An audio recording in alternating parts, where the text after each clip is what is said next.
Hello guys! Two-tier cake tayo for today's video!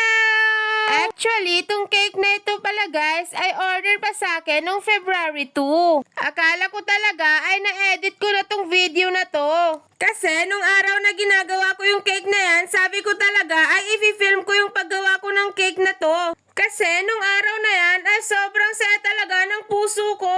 Gusto nyo bang malaman kung bakit? Sige, ikukwento ko na kahit hindi nyo tinatanong. Charot! So, ito na nga.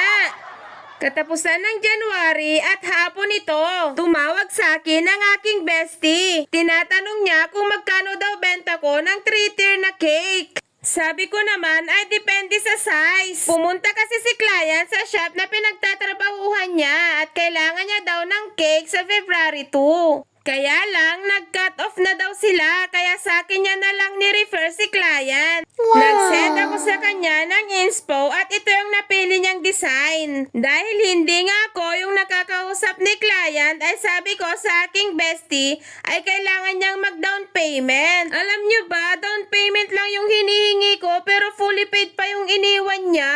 Grabe talaga yung tiwala ni ma'am at sobrang bait pa niya. Hindi man niya ako kilala, pero yung tiwala niya ay sobra-sobra. Kaya thank you talaga, bes, sa pag-refer sa akin, ha?